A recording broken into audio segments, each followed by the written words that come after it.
പ്രിയപ്പെട്ട കുട്ടികളെ, നമ്മളിനി സ്വനിമ വിജ്ഞാനത്തെക്കുറിച്ചാണ് പറയുന്നത്. സ്വനിമങ്ങളെക്കുറിച്ചാണ് നമ്മൾ പറയുന്നത്. എന്താണ് സ്വനിമം? അർത്ഥവ്യത്യാസത്തിന് കാരണമാകുന്ന സ്വനത്തെ സ്വനിമം എന്ന് പറയും. അതായത് ഒരു സ്വനം അർത്ഥവ്യത്യാസത്തിന് കാരണമാക്കുന്നുണ്ടെങ്കിൽ അത് സ്വനിമമാണ്. അർത്ഥവ്യത്യാസത്തിന് കാരണമാകാത്ത സ്വനത്തെ നമ്മൾ സ്വനിമം എന്ന് പറയില്ല. അർത്ഥവ്യത്യാസത്തിന് ഒരു സ്വനം, അതായത് രണ്ട് സ്വനങ്ങൾ ഉപയോഗിക്കുമ്പോൾ അത് അർത്ഥവ്യത്യാസത്തിന് കാരണമാകുന്നുണ്ടെങ്കിൽ അത് സ്വനിമമാണ്. ഇപ്പൊ ഉദാഹരണം പറയട്ടെ. പറ, പാറ. അർത്ഥവ്യത്യാസം ഉണ്ടല്ലോ. പറ എന്ന് പറയുന്നതും പാറ എന്ന് പറയുന്നതും ആയും ആ, കണ്ടോ? ആ ഇവിടെ ആ വരുന്നുണ്ടെങ്കിൽ ഇവിടെ ആ എന്ന് വന്നിരിക്കണം. ഇങ്ങനെ വന്നതുകൊണ്ട് തന്നെ അവ അർത്ഥവ്യത്യാസം വരുന്നുണ്ട്. അതുകൊണ്ട് അതെന്താണ്? സ്വനിമങ്ങളാണ്. അപ്പൊ അർത്ഥവ്യത്യാസത്തിന് കാരണമാകുന്ന സ്വനത്തെയാണ് സ്വനിമം എന്ന് പറയുന്നത്.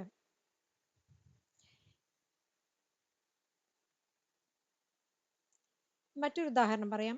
കടൽ, പക, പകൽ. ഇവയിലെ കകാരം ശ്രദ്ധിക്കുക. കടൽ, പകൽ, പക. ഇവയിലെ പകാരം അവ വ്യത്യസ്ത രീതിയിലാണ്. കടൽ എന്ന പദത്തിലെ കകാരം പദത്തിന്റെ ആദിയിലും, പകലിലാണെങ്കിൽ പദ മധ്യത്തിലും, പകയിലാണെങ്കിൽ അവസാനത്തിലുമാണ് ഇവ ഉള്ളത്. കാരണം ഇവ ഒരേ സ്വനിമിക പരിസരത്തിലല്ല വന്നിരിക്കുന്നത്, അല്ലെ? പല സ്വനിമിക പരിസരത്തിലാണ് ഇവ വന്നിരിക്കുന്നത്. അതായത് അടുത്തടുത്ത് വരുന്ന മറ്റു സ്വനങ്ങളുടെ സ്വാധീനം മൂലമാണ് ഘടക സ്വനങ്ങളുടെ ഉച്ചാരണം വ്യത്യസ്തമാകുന്നത്. അതായത് ഈ കായുടെ ഉച്ചാരണം തന്നെ വ്യത്യസ്തമാകുന്നു മറ്റു സ്വനങ്ങളുടെ സ്വാധീനം മൂലമാണ്. 3 ഉച്ചാരണങ്ങളെയും ക എന്ന ഒറ്റ ലിപി കൊണ്ടാണ് നമ്മൾ എഴുതുന്നത്. 3 കകളും കകാരങ്ങൾക്കും ഭേദമുണ്ട്, വ്യത്യാസം, ഉച്ചാരണത്തിൽ ഭേദമുണ്ട്. പക്ഷെ ഒരേ ശാബ്ദിക മാത്രയുടെ ഘടകങ്ങളാണ്. അതായത് ഈ ക എന്ന് പറയുന്നത് ഒരേ ശാബ്ദിക മാത്രയുടെ ഘടകങ്ങളാണ്. ക എന്ന സ്വനിമം അനേകം ഘടക സ്വനങ്ങളുടെ ഒരു സാമാന്യവൽകൃത രൂപമായിട്ടാണ് നമ്മൾ ഇതിന് ഇവിടെ പറയാൻ പറ്റുന്നത്. അതായത് കടലിലെ കായുടെ ഉച്ചാരണം പകലിലെ കായുടെ ഉച്ചാരണത്തിന് പകരം വെക്കാൻ പറ്റില്ല. ഉച്ചാരണത്തിൽ വ്യത്യാസമുണ്ട്. പക്ഷെ സ്വനിമിക പരിസരത്തിലും എന്തുണ്ട്? വ്യത്യാസമുണ്ട്. അതായത് പല സ്വനിമിക പരിസരത്തിലാണ് ഇത് വന്നിരിക്കുന്നത്. ഒരേ സ്വനിമിക പരിസരത്തിലല്ല വന്നിരിക്കുന്നത്. കടൽ വന്നിരിക്കുന്ന ആ കാ വന്നിരിക്കുന്നത് പകൽ രണ്ടാമതാണ്. മറ്റത് കടലിലെ കാ ആദ്യവും മറ്റത് രണ്ടാമതും പകയില് അവസാനത്തിലാണ് വന്നിരിക്കുന്നത്. ഇവയൊക്കെ ഓരോ ഘടക സ്വനങ്ങളായിട്ട് കണക്കാക്കിയിട്ട് അതിൻ്റെ ഒരു സാമാന്യവൽകൃത രൂപമായിട്ടാണ് ഇവിടെ കായെ കാണുന്നത്. സ്വനിമം എല്ലാ ഭാഷകൾക്കും പൊതുവായിട്ടുള്ളൊരു ശബ്ദം മാത്രമല്ല. ഒന്നിലധികം ഭാഷകൾക്ക് പൊതുവായൊരു സമീപനം അല്ല, ഒരു സ്വനിമം എന്നുള്ള സങ്കല്പവും ശരിയല്ല. ഓരോ ഭാഷയ്ക്കും അവയുടെ സ്വനമണ്ഡലം അനുസരിച്ച് സ്വനിമത്തിലും വ്യത്യാസം വരാൻ സാധ്യതയുണ്ട് എന്നുള്ളതാണ്. അതായത് ഒരു സ്വനിമത്തിന് 1 മുതൽ 5 വരെയുള്ള ഘടക സ്വനങ്ങൾ അഥവാ ഉപസ്വനങ്ങൾ ഉണ്ടാകാം. അപ്പൊ ഇവയെ ഉപസ്വനങ്ങളായിട്ടാണ് നമ്മൾ കണക്കാക്കുന്നത് കേട്ടോ. ഇവയെ ഉപസ്വനങ്ങളായിട്ടാണ് നമ്മൾ കണക്കാക്കുന്നത്. ഈ സ്വനിമ നിർവചനങ്ങൾ നമുക്ക് പറയാം.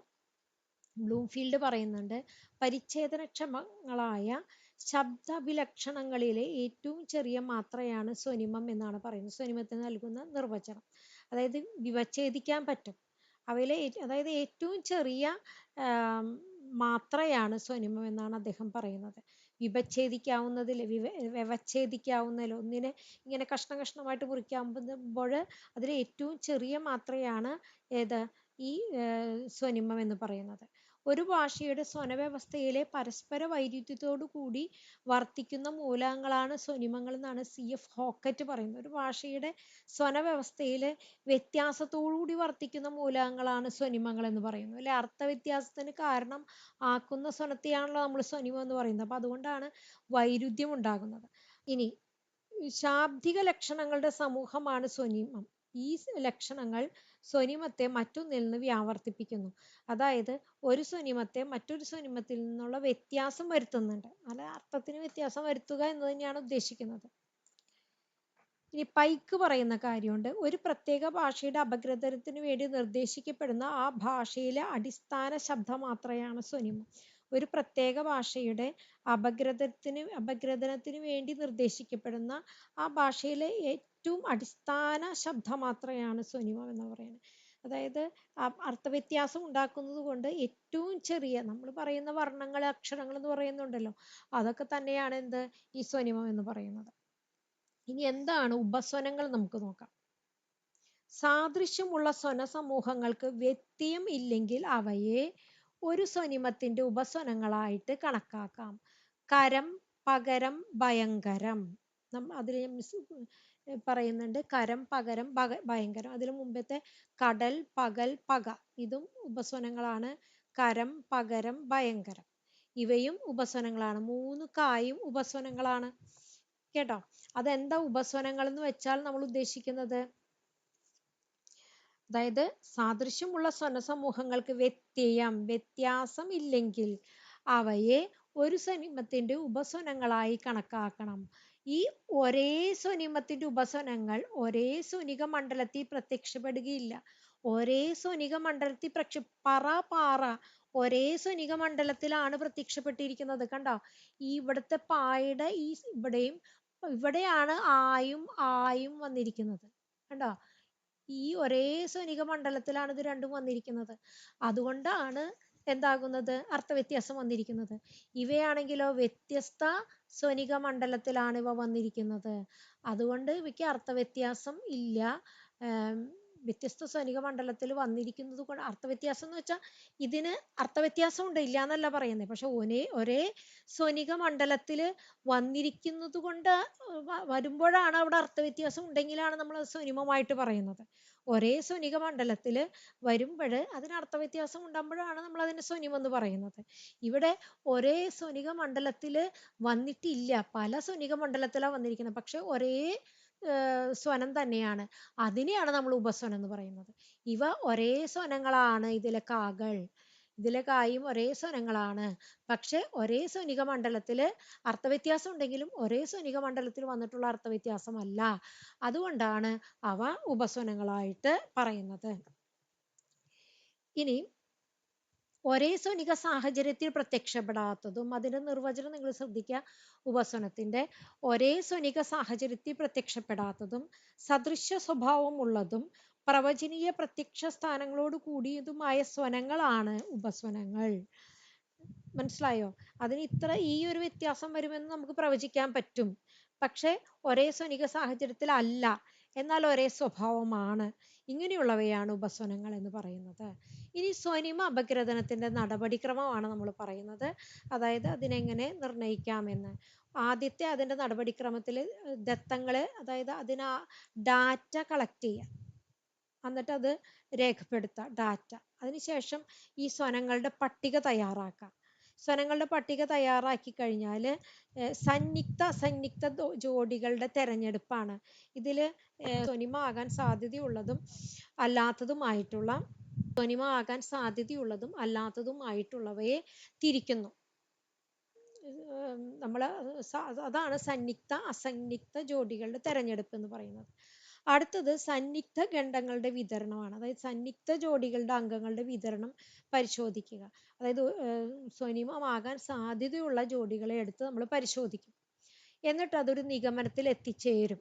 നമ്മൾ ഇതിൽ ഏതൊക്കെയാണ് സ്വനിമങ്ങൾ എന്നുള്ള ഒരു ഏതാണ് ഉപസ്വനങ്ങൾ, ഏതാണ് സ്വനിമങ്ങൾ എന്നുള്ള ഒരു വിഭജനം തയ്യാറാക്കി ഒരു നിഗമനത്തിൽ എത്തിച്ചേരും. അതിനുശേഷം സ്വനിമങ്ങളുടെ ഒരു പട്ടിക തയ്യാറാക്കും. അതാണ് ഇതിന്റെ 6ാം ഘട്ടം എന്ന് പറയുന്നത്. സ്വനിമങ്ങളുടെ ഒരു പട്ടിക തയ്യാറാക്കും. ഇത്രയാണ് നമ്മൾ എന്ത് ചെയ്യുന്നത്. പിന്നെ ഒരു ഘട്ടം കൂടി ഉണ്ട്, ലിപി പരിവർത്തനം എന്ന് പറയുന്നത്. അത് സ്വനിമാപഗ്രഥനത്തിൽ അവസാന ഘട്ടത്തിലെ അടിസ്ഥാന വിവരങ്ങള് ആദ്യന്തം ഒരു സ്വനിമിക ലിപിയിൽ എഴുതി വായിച്ചു നോക്കുന്നതിനെയാണ് ലിപി പരിവർത്തനം എന്ന് പറയുന്നത്. ഇങ്ങനെ 6-7 ഘട്ടങ്ങളിലൂടെയാണ് ഇതിന്റെ നടപടിക്രമങ്ങൾ നമ്മൾ നടത്തുന്നത്. അതായത് ഒരു ഭാഷാശാസ്ത്രജ്ഞൻ നടത്തുന്നത്. അടുത്തത് നമ്മൾ വ്യത്യയത്തെ കുറിച്ചാണ് പറയുന്നത്. വ്യത്യയം എന്ന് വെച്ചാൽ ഒരേ ശാബ്ദിക പരിസരത്തിൽ പ്രത്യക്ഷപ്പെട്ട് അർത്ഥവ്യത്യാസം ജനിപ്പിക്കുന്ന സ്വനയുഗ്മങ്ങളെ വ്യത്യയമുള്ള ജോഡികൾ എന്ന് പറയാം. ഒരേ ശാബ്ദിക പരിസരത്തിൽ പ്രത്യക്ഷപ്പെട്ട് അർത്ഥവ്യത്യാസം ജനിപ്പിക്കുന്ന സ്വനയുഗ്മങ്ങളാണ് ട്ടോ, സ്വനങ്ങളാണ്. ഇപ്പൊ ഞാൻ പറഞ്ഞു, ഇവിടെ നിങ്ങൾ നോക്കിക്കോ, അവൻ അവൾ എന്നാണ് കേട്ടോ, ഞാൻ ഇങ്ങനെ എഴുതിയിട്ടില്ല എന്നുള്ളൂ, ഈ എന്നും എള്ളും. അവൻ അവൾ എന്നുള്ള രണ്ട് പദത്തിൽ എൻ മാറി എള്ളാവുമ്പോൾ അവളായി അല്ലേ. അപ്പോൾ ഒരേ സ്വനിക സ്വന സാഹചര്യത്തിലാണ് വന്നിരിക്കുന്നത്, പക്ഷെ അർത്ഥവ്യത്യാസം ഉണ്ടായിട്ടുണ്ട്. ഇങ്ങനെയുള്ള ജോഡികളെയാണ് വ്യത്യയമുള്ള ജോഡികൾ എന്ന് പറയുന്നത്. ഈ വ്യത്യയം രണ്ട് തരത്തിൽ വരുന്നു. തമസദൃശ ജോഡികളെന്നും അല്പേതര വ്യത്യയ ജോഡി, അല്പ വ്യത്യയ ജോഡികളും അല്പേതര വ്യത്യയ ജോഡികളും കേട്ടോ. അല്പവ്യത്യയ ജോഡികളും അല്പേതര വ്യത്യയ ജോഡികളും. അല്പവ്യത്യയ ജോഡികൾ എന്ന് വെച്ചാൽ അല്പമായ വ്യതിയാനം കൊണ്ട് അർത്ഥമാറ്റം സംഭവിക്കുന്നുണ്ടെങ്കിൽ അതിനെ അല്പവ്യത്യയ ജോഡികൾ. അല്പമായ വ്യത്യയം കൊണ്ട് അർത്ഥമാറ്റം സംഭവിക്കുന്നുണ്ടെങ്കിൽ, ഇത് ഞാനൊരു എളുപ്പത്തിൽ എഴുതിയെന്നുള്ളൂ. കളി, കിളി, കുളി ട്ടാ. ഇതിൽ പൊതുഘടകമാണ്. കളി, കിളി, കുളി. ഇതില് ക്ക് അധികം ആ, ക്ക് അധികം ഈ, ഇവിടെ ആവുമ്പോ ക്ക് അധികം, ഇവിടെ ക്ക് അധികം ആ, ഇവിടെ ആവുമ്പോഴോ ക്ക് അധികം ഈ, ഇവിടെ ആവുമ്പോഴോ ക്ക് അധികം ഊ കേട്ടോ. അതിന്റെ കൂട്ടത്തിൽ ചേർന്നാൽ ലി എന്നുള്ളത് എല്ലാത്തിനും ഒരുപോലെയാണ്. അപ്പോ ഈ ആയും ഈയും ഊവും ഈ മൂന്ന് സ്വനങ്ങൾക്കും എന്തുണ്ട്? സ്വനിമ പദവിയുണ്ട്. ഇപ്പൊ മൂന്നും സ്വനങ്ങൾ മാത്രമല്ല, സ്വനിമങ്ങൾ കൂടിയാണ്. അർത്ഥവ്യത്യാസം ഉണ്ടാക്കിയിട്ട് ഒരേ സാഹചര്യത്തിലാണ് വന്നിരിക്കുന്നത്. അതുകൊണ്ട് ഇവയ്ക്ക് മൂന്നിനും എന്തുണ്ട്? സ്വനിക പദവിയും കൂടി ഉണ്ട്. ഇനി അല്പേതര വ്യത്യയ ജോഡികൾ, അതായത് ഒന്നിലധികം സ്വനങ്ങള് വ്യത്യസ്തമായാല് ഇന്ന സ്വനത്തിന്റെ വ്യതിയാനം കൊണ്ടാണ് അർത്ഥവ്യതിയാനം വന്നത് എന്ന് ഉറപ്പിക്കാൻ കുറച്ച് പ്രയാസമുണ്ട്.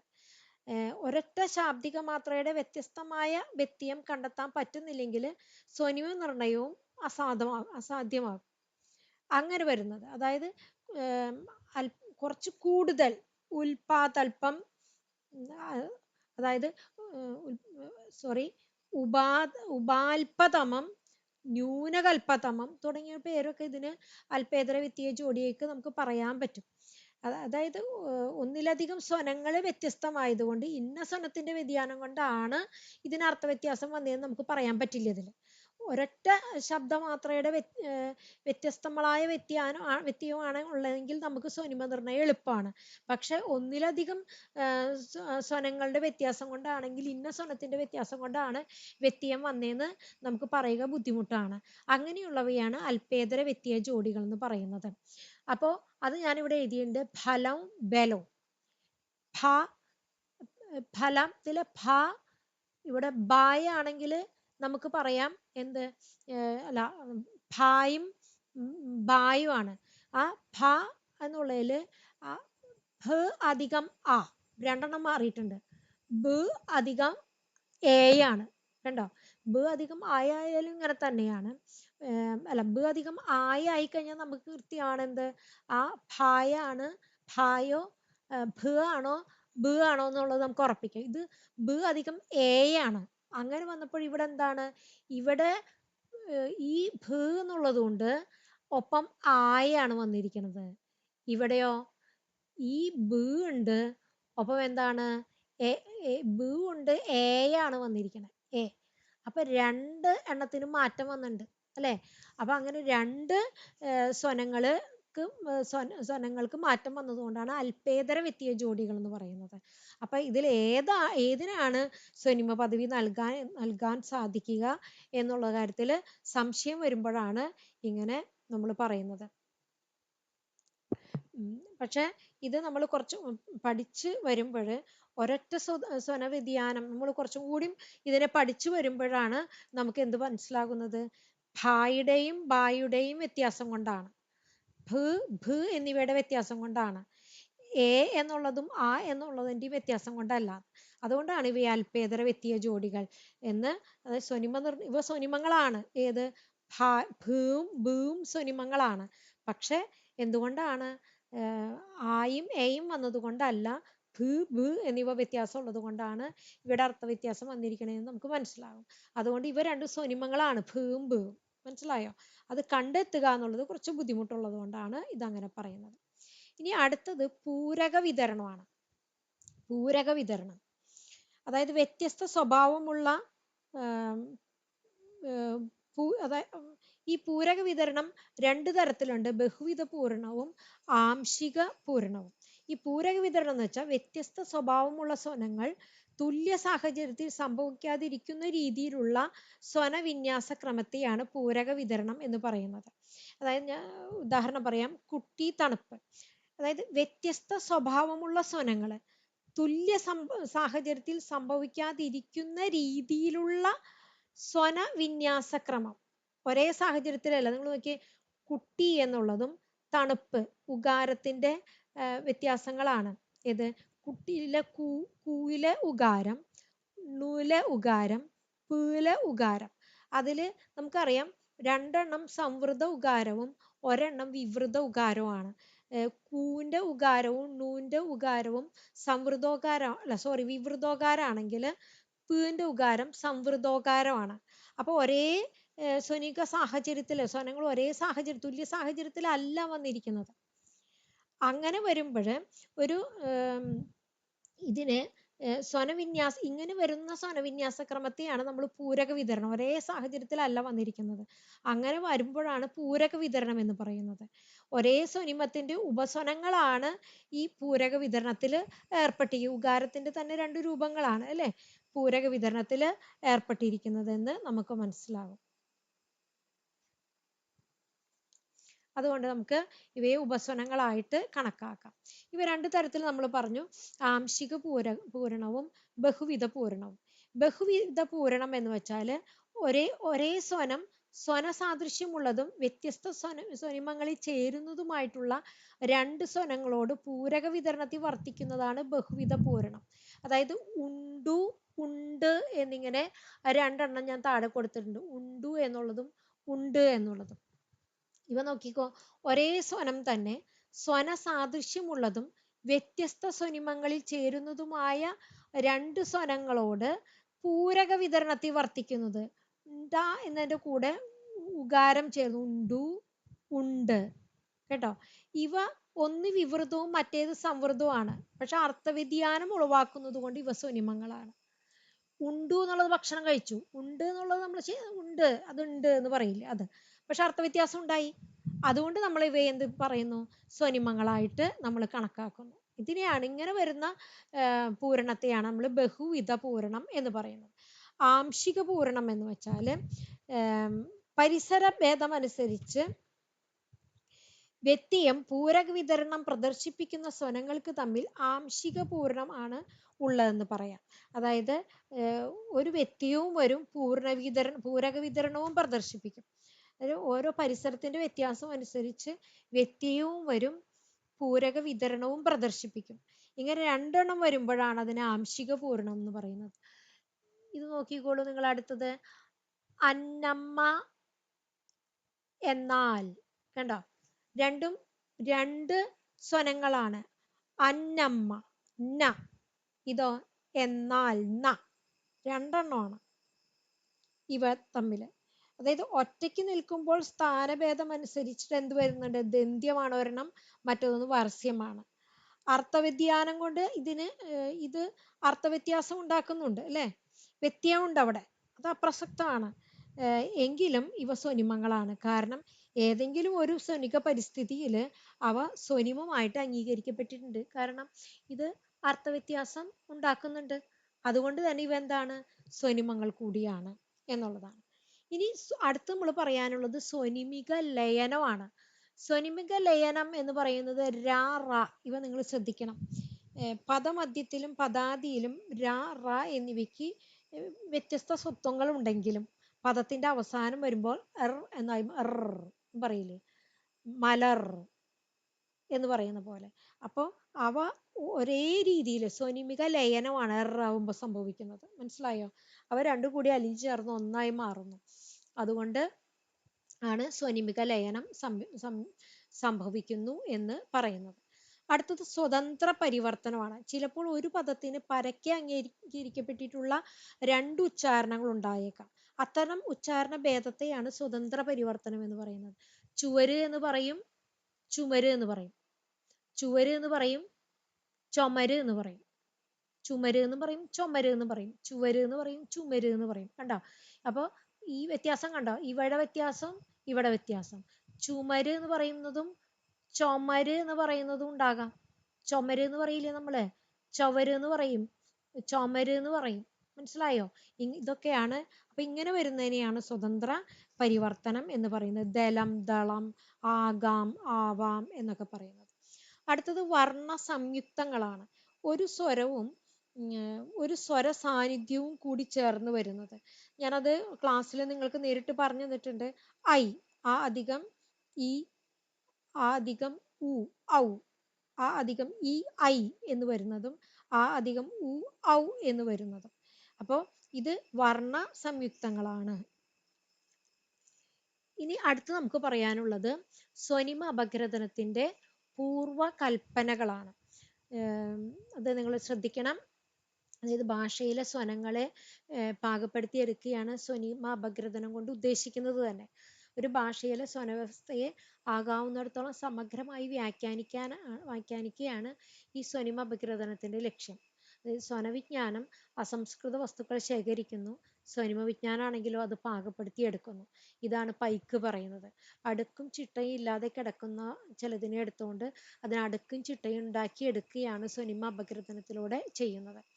ഇത് പലതരത്തിലാണ്. അതായത് ഈ പൂർവകൽപ്പനകളെ അവഗണിക്കുകയാണെങ്കിൽ സ്വനിമ നിർണയത്തിൽ പലപ്പോഴും തെറ്റ് വരാം. അതുകൊണ്ട് ഒന്നാമത്തെ പരിസര സമ്മർദ്ദം. സ്വനിക പരിസരം സ്വനോച്ചാരണത്തിൽ വികാരം സൃഷ്ടിക്കുന്നു. അതായത് സ്വനങ്ങളുടെ ഉച്ചാരണത്തിൽ സ്വനിക പരിസരം സ്വാധീനം ചെലുത്തുന്നുണ്ടോ? പരിസരത്തിനനുസരിച്ച് പരിവർത്തനം വരാനുള്ള പ്രവണത സ്വനങ്ങളിൽ പൊതുവെ സാധാരണമാണ്. അപ്പോൾ ഒരു സന്ദേശ വിനിമയം കാര്യക്ഷമമാവണമെങ്കിൽ എന്ത് വേണം? അതിനനുയോജ്യമായ മാത്രകൾ ആവശ്യമാണ്. അങ്ങനെ മാത്രകളുടെ എണ്ണം കൂടുന്നതും തീരെ കുറയുന്നതും നമുക്ക് ആശയവിനിമയത്തിന്റെ കാര്യക്ഷമതയെ നശിപ്പിക്കുന്നുണ്ട്. അതുകൊണ്ട് ഇപ്പൊ ക എന്ന സ്വനിമം പദാതി, പദമധ്യം, പദാന്തം എന്നീ സ്ഥാനങ്ങളിൽ നമ്മൾ നേരത്തെ കടൽ, പകൽ, പങ്ക തുടങ്ങി അങ്ങനെ പലതും പറഞ്ഞുവല്ലോ. അപ്പൊ സ്വനരൂപത്തിൽ പ്രത്യക്ഷപ്പെടുന്നത് നിങ്ങൾ ശ്രദ്ധിച്ചു. ഈ 3 കകാരങ്ങളുടെയും ഉച്ചാരണത്തിൽ വ്യത്യാസം കാണാൻ കഴിയും. സ്ഥാനം മാത്രമല്ല, സമീപത്ത് സ്ഥിതി ചെയ്യുന്ന മറ്റ് ശബ്ദങ്ങളുടെ സ്വാധീനവും ഉച്ചാരണ വ്യതിയാനത്തിന് കാരണമാണ്. അപ്പൊ അത് നമ്മൾ സ്വനിമാപഗ്രഥനത്തിൽ ശ്രദ്ധിക്കേണ്ട കാര്യമാണ്. അടുത്തത് സ്വനികമായ ഐക്യരൂപ്യമാണ്. ഭാഷയിലെ സ്വനവ്യവസ്ഥ സ്വനികമായ ഐക്യരൂപത്തിൽ എത്തിച്ചേരാനുള്ള പ്രവണത പ്രദർശിപ്പിക്കുന്നുണ്ട്. അതായത് ഒരു സ്വനിമാ അപഗ്രഥനം നടത്തുമ്പോൾ ചില കാര്യങ്ങളിൽ ഐക്യരൂപ്യം കാണാൻ കഴിയുന്നില്ലെങ്കിൽ അപഗ്രഥന രീതിയിൽ എവിടെയോ സൂക്ഷ്മ കുറവ് വന്നിട്ടുണ്ടെന്ന് നമുക്ക് മനസ്സിലാക്കാം. ഇപ്പൊ ക്, ഗ ആയി മാറും അല്ലെ? പകൽ എന്ന് പറയില്ലേ? കര, പകൽ, കടൽ, പകൽ. അപ്പൊ ക, ഗായി മാറും. ഇങ്ങനെ വരുന്നത്. അപ്പൊ ഇതിന് പലപ്പോഴും ഇങ്ങനെ ഉള്ള വ്യത്യാസങ്ങൾ ഇതിൽ വരുന്നത് സാധാരണമാണ്. അവയും ശ്രദ്ധിച്ചില്ലെങ്കിൽ നമുക്ക് സ്വനിമ അപഗ്രഥനത്തിൽ ബുദ്ധിമുട്ടുണ്ടാകും. പിന്നെ ഉച്ചാരണത്തിലെ അസ്ഥിരത, അതായത് വ്യതിയാനം. ഭാഷണ ശബ്ദങ്ങൾക്ക് ഉച്ചാരണത്തിൽ പലതരത്തിലുള്ള സ്വഭാവഭേദങ്ങൾ ഉണ്ടാകും. ഈ സ്വഭാവഭേദങ്ങൾ അർത്ഥഭേദത്തിന് നിയാമകമാകുന്നില്ലെങ്കിൽ അവ ഘടനാപരമായ അപ്രസക്തമാണ്. അർത്ഥവ്യത്യാസം ഉണ്ടെങ്കിൽ മാത്രമേ ശ്രദ്ധിക്കേണ്ടതുള്ളൂ. ഇവ അക്ഷരമാലയിൽ പ്രത്യേകം ലിപികൾ ഇവയ്ക്ക് നിർദ്ദേശിക്കേണ്ടതുമില്ല. അത് നമ്മൾ ശ്രദ്ധിക്കേണ്ടുന്ന മറ്റൊരു കാര്യമാണ്. ഇനി സ്വനിമ നിർണയത്തിൽ സ്വനഘടനയുടെ പ്രസക്തിയാണ്. അതായത് സ്വനിമ നിർണയത്തിൽ പ്രസക്ത ഭാഷയുടെ സ്വനഘടനാ സ്വഭാവങ്ങൾ കൂടി പരിഗണിച്ച് ആവശ്യമായ ആവശ്യമായ ഘടനയുടെ സ്വനഘടനാ സ്വഭാവങ്ങൾ കൂടി പരിഗണിച്ചിട്ട് പുതിയൊരു വ്യാഖ്യാനം, ആവശ്യമായ രീതിയിൽ ഒരു വ്യാഖ്യാനം നൽകേണ്ടതുണ്ടെങ്കിൽ അത് കൊടുക്കുകയും വേണം എന്നുള്ളതാണ്. അതായത് ഒരു ഭാഷയിലെ സ്വനിമങ്ങൾ ഏതെല്ലാം എന്ന് നിർണ്ണയിക്കുമ്പോൾ ആ ഭാഷയുടെ മൊത്തത്തിലുള്ള സ്വനഘടനയുടെ സ്വഭാവം പരിഗണിച്ചിട്ട് വേണം അവയുടെ സ്വനിമങ്ങൾ നിർണ്ണയിക്കാൻ. പിന്നെ ഒരേ സ്വനിമം തന്നെ ആവർത്തിച്ച് ഉച്ചരിക്കുമ്പോഴൊക്കെ മാറ്റം വരും. അപ്പോൾ അങ്ങനെയുള്ളവയെ അധസ്വനങ്ങൾ എന്ന് നമ്മൾ വിളിക്കുന്നത്. അപ്പോൾ അതും നമ്മൾ ഇതുപോലെ സ്വനിമം നിർണ്ണയിക്കുമ്പോൾ പരിഗണിക്കേണ്ടതുണ്ട് എന്നുള്ള കാര്യം കൂടി ശ്രദ്ധിക്കണം. സ്വരങ്ങളും വ്യഞ്ജനങ്ങൾ, സ്വനിമങ്ങളെ കുറിച്ച് ഞാൻ സ്വരങ്ങളിൽ ഏതാണ്, വ്യഞ്ജനങ്ങൾ ഏതാണ് എന്നുള്ളതൊക്കെ ഞാൻ പറഞ്ഞിട്ടുണ്ട് നിങ്ങളുടെ അടുത്ത്. എന്നാലും അതിൻ്റെ ഒരു ചിത്രസഹിതം ക്ലാസ്സിൽ ഓൾറെഡി ഞാൻ എടുത്തു കഴിഞ്ഞതാണ്. പക്ഷെ സ്വരാക്ഷരങ്ങളിൽ സ്വനിമ പദവി ഉള്ളതാണ്. ഇ, ഉ, എ, ഓ, ആ, തുടങ്ങിയവ സ്വരാക്ഷരങ്ങളിൽ സ്വനിമ പദവിയുള്ളവയാണ് ഇവയൊക്കെ.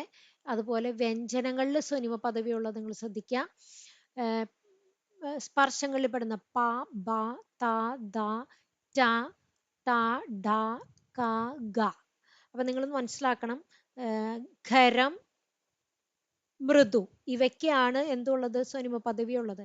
പ, ബ ഖരാക്ഷരങ്ങളും മൃദുവാണ്. ത, ദ ഖരം മൃദു. ട, ഡ ഖരം മൃദു. ക, ഗ ഖരം മൃദു.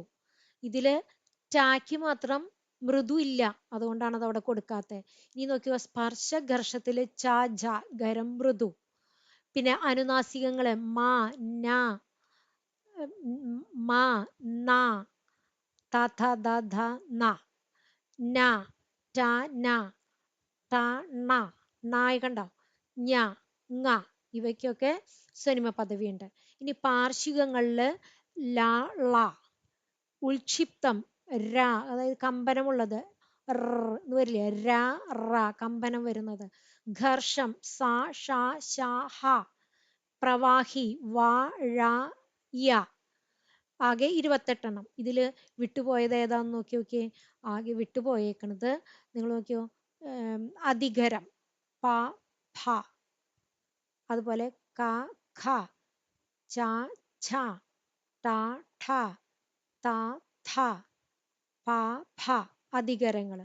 മൃദു കഴിഞ്ഞിട്ടുള്ള ഘോഷങ്ങള്, ഘോഷം പ, ബ, ഭ. പിന്നെയോ ജ, ഝ ആ ഘോഷങ്ങളും വിട്ടുപോയിട്ടുണ്ട്. മനസ്സിലായോ? അത് ഒറ്റ വർഗം, 5 10 വിട്ടുപോയിട്ടുണ്ട്. ക, ച, ട, ത, പ വർഗത്തില് അധികരങ്ങളും ഘോഷങ്ങളും വിട്ടുപോയിട്ടുണ്ട്. അവയ്ക്ക് ഇതില് സ്വനിമ പദവി ലഭിച്ചിട്ടില്ല എന്നുള്ളതാണ്. മനസ്സിലായോ? ഇത്തരം ഇതും കൂടി നിങ്ങൾ ശ്രദ്ധിക്കുക. മലയാളത്തിലെ അക്ഷരത്തെറ്റുണ്ട്, സ്വനിമങ്ങളാണ് എന്നുള്ളതും കൂടി തിരുത്തി വായിക്കണം. ഇനി ലീനധ്വനികളും കൂടി പറഞ്ഞ് നമ്മുടെ ഇന്നത്തെ ക്ലാസ് അവസാനിക്കുകയാണ്. ഭാഷാശാസ്ത്രത്തിന്റെ ക്ലാസ് അവസാനിക്കുകയാണ്. ഇനി ലീനധ്വനികള്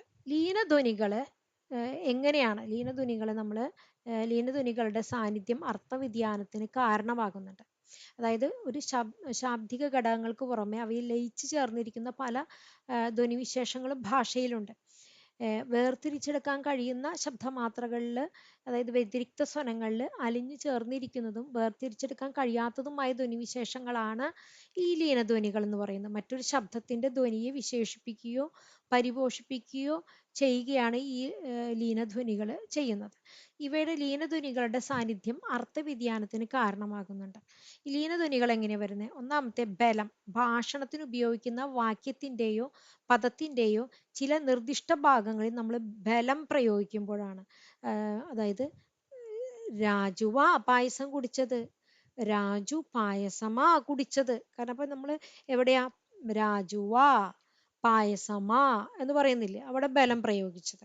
രണ്ടാമത്തത് അനുദാനമാണ്. അതായത് ആരോഹണ അവരോഹണ രൂപത്തിലുള്ള സ്ഥായികളുടെ സമാഹാരമാണ് അനുദാനം എന്ന് പറയുന്നത്. അതായത് സ്ഥായികള് വാക്യങ്ങളിൽ അർത്ഥഭേദം സൃഷ്ടിക്കുന്നുണ്ട്. അത് ചിലപ്പോൾ ഉയർച്ചയും താഴ്ചയും നമ്മൾ പറയുമ്പോൾ അങ്ങോട്ട് നമ്മളിങ്ങനെ പറയാണ്, അങ്ങോട്ട് പോയെന്നാ തോന്നണേ എന്ന് പറയുമ്പോൾ തന്നെ അർത്ഥവ്യത്യാസം ഉണ്ട് അവിടെ അല്ലേ. അങ്ങോട്ട് പോയെന്നാ തോന്നണേ എന്ന് പറയുന്നതും അങ്ങോട്ട് പോയെന്നാ തോന്നണേ എന്ന് പറയുമ്പോഴും ഉള്ള അർത്ഥവ്യത്യാസം ഉണ്ടല്ലോ അത്. പിന്നെ ഈണം. ചില ഭാഷകളിലാണ് വാക്യങ്ങളിൽ മാത്രമല്ല പദങ്ങളിലും സ്ഥായി ഭേദങ്ങൾ അർത്ഥം സൃഷ്ടിക്കുന്നുണ്ട്. ചൈന, ആഫ്രിക്ക, തെക്കുകിഴക്കൻ ഏഷ്യ തുടങ്ങിയുള്ള ഭാഷകളിൽ, പഞ്ചാബി ഭാഷകളിലൊക്കെ അങ്ങനെയാണ് ഈണം വ്യത്യാസം വരുന്നത്. അങ്ങനെ ഈണത്തില് ഇപ്പൊ കുതിരയെ ചന്തയിൽ കൊണ്ടുപോയി എന്നതിന് പകരം അമ്മയെ ചന്തയിൽ കൊണ്ടുപോയി എന്ന് തെറ്റിദ്ധരിക്കുന്ന രീതിയിൽ അമ്മ, കുതിര തുടങ്ങിയ അർത്ഥവ്യതിയാനങ്ങൾ സൃഷ്ടിക്കുന്ന അതായത് പ്രയോഗങ്ങളൊക്കെ ഉണ്ട്. അതായത് മാ എന്ന പദത്തിന്റെ ഈണഭേദമാണ് ഇതിന് കാരണമാകുന്നത്. മ എന്ന പദത്തിന്റെ ഈണത്തിനനുസരിച്ച് അമ്മ, കുതിര തുടങ്ങിയ അർത്ഥവ്യതിയാനങ്ങൾ ഉണ്ടാകുന്നുണ്ട് അത്രയും ഭാഷകളിൽ. അപ്പോൾ മാ എന്ന് പറയുമ്പോൾ അർത്ഥ ഈണത്തിന് വ്യത്യാസം വരുമ്പോൾ കുതിരയെ ചന്തയിൽ കൊണ്ടുപോയതിന് പകരം അമ്മയെ ചന്തയിൽ കൊണ്ടുപോയി എന്നുള്ള അർത്ഥം വരാൻ സാധ്യതയുള്ള ഭാഷകളുണ്ട്. അപ്പൊ ആ ഈണ ഭാഷകൾ എന്നാണ് ഇത്തരം ഭാഷകളെ വിളിക്കുന്നത്.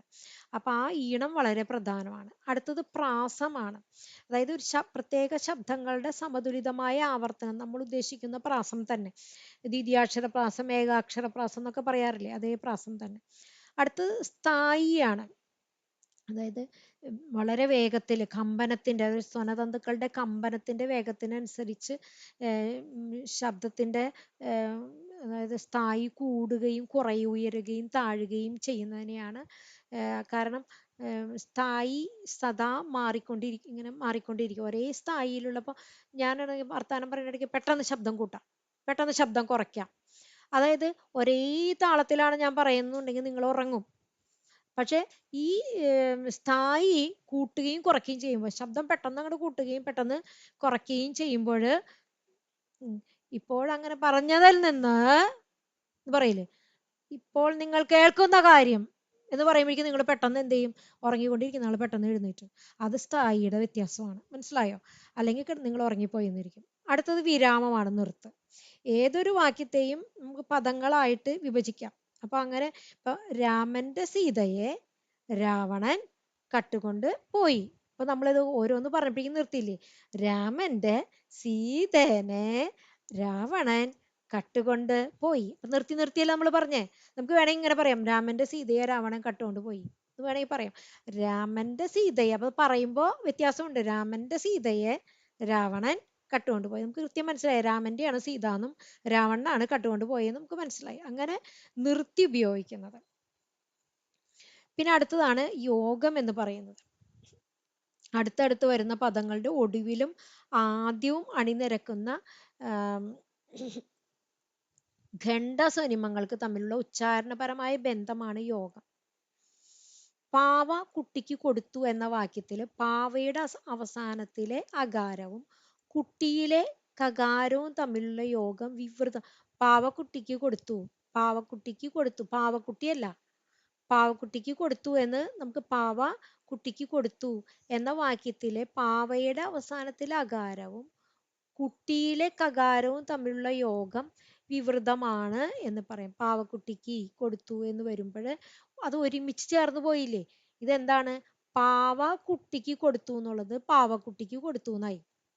അപ്പൊ അതൊരു വിവൃതമായ ഒരു, പാവ കുട്ടിക്ക് കൊടുത്തു എന്നുള്ളത് വിവൃതമാണെങ്കിൽ പാവക്കുട്ടിക്ക് കൊടുത്തു എന്ന് പറയുമ്പോൾ അവിടെ ഒരു ഗാഠമായ ബന്ധം വന്നു. അവിടെ അതാണ് ഗാഠം എന്ന് പറയുന്നത്. അത് അർത്ഥവ്യതിയാനത്തിന് ഇടയാക്കിയിട്ടുണ്ട്. അതാണ് ഗാഠം എന്നതുകൊണ്ട്, അതായത് യോഗം എന്നതുകൊണ്ട് രണ്ടു കൂടി ചേരുമ്പോൾ ഗാഠമായ ഒരു ബന്ധം വരികയും അത് അർത്ഥവ്യതിയാനത്തിന് ഇടവരുത്തുകയും ചെയ്യുന്നുണ്ട് എന്നുള്ളത്.